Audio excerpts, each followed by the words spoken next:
What is up, guys? Delboy here. A quick preview to the Deontay Wilder versus Tyson Fury undercard.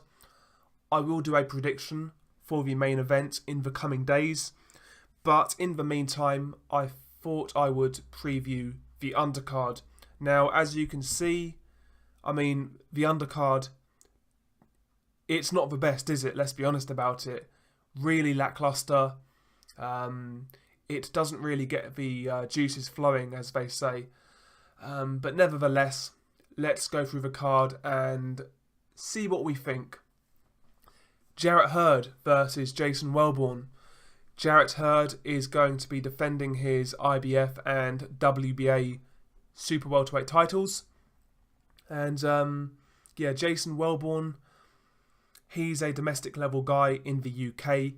He was recently the British middleweight champion, and to win that title he went life and death with Tommy Langford, and he went life and death with him in a rematch. That's his level, good honest pro, tough guy but very limited, and anything above British level he will come unstuck. For context, he lost to a shot Matthew Macklin, and anything above British level, Jason Wellborn is going to get beaten up decisively. So, weak fight. Jarrett should win that fight at a canter. I appreciate Hurd is coming off a injury, but, this really is a weak fight, as far as I'm concerned. We'll move on to Mark Anthony Barrega versus Carlos Licona. I've got to be honest, I don't follow the minimum weight division. I don't follow the strawweight division either. So I know nothing about this fight. Maybe it's a good fight. I'll have to research both guys.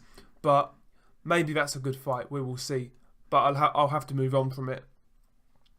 Luis Ortiz versus Travis Kaufmann. Again, showcase fight. Travis Kaufmann, very limited. Again, he's tough. He'll come to fight, but that's really it. You can't really say much more than that. Luis Ortiz should blast this guy out of there fairly easily, to be quite honest. Kaufmann doesn't really offer anything to trouble him. And, a skilled counterpuncher like Ortiz with power, you'd imagine he will deal with someone like Travis Kaufmann relatively easily. Kaufmann, losing to a past Amir and Saw. Kaufmann is like domestic level in the United States.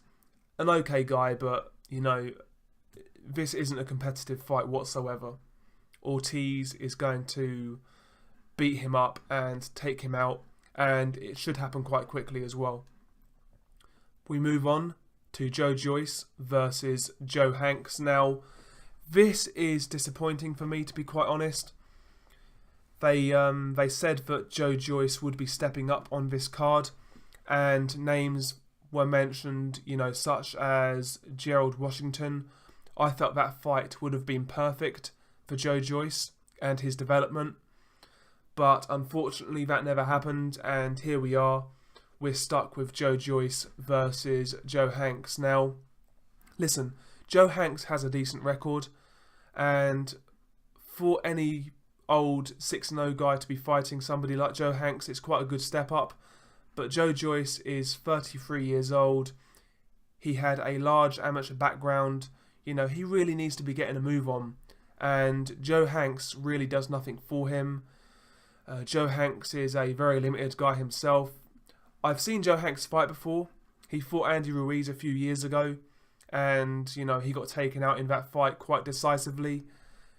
Joyce, he should get rid of Joe Hanks fairly comfortably. Let's go deeper in the undercard. Chris Arreola, Jesus Christ, I thought he was retired. He's fighting a guy called Lorenzo Smith, who's a journeyman. So you've got a shot Chris Arreola fighting a journeyman. That's not going to be televised. Anthony Yarde on the card. He is fighting TBA. I hope they get a good sort of tough journeyman for him to fight. Somebody who can take him a few rounds, but I'm sure it's going to be a knockover job. Not really interested in that. Isaac Lowe versus Lucas Rafael Bez. Again, not interested in that.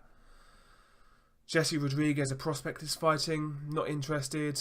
And Marcellus Wilder, Deontay Wilder's brother, is also going to be fighting on that card. I've never seen Marcellus Wilder fight before. I'm assuming he's not all that, to say the least, but we'll see. So yeah, the undercard is really disappointing. I mean, when this fight was first announced between Deontay Wilder and Tyson Fury, they said that this card was going to be stacked. You know, Lou DiBella said that. Certain fights were being mentioned to be on this card, such as Gervonta Davis versus Abner Mares.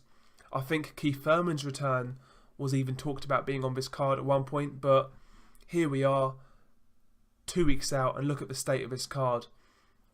Really not a good undercard, to be quite honest. And why is that? Is it just because that's just the way it's panned out? Or is it because the powers that be don't expect this fight to do as well as they originally hoped, and as a result they are cutting costs on the undercard? Is that why this undercard is so bad? Because to me, when the fight was first announced, there was buzz, but now, you know, it seems like that buzz has worn off a bit. Maybe during fight week it will come back up, but yeah, I felt the build up to this fight would be a lot bigger, to be quite honest, but that's just my opinion. We'll see how this fight does. But yeah, the undercard doesn't look good to me. Not really interested in any fight here, to be quite honest. Share your thoughts below.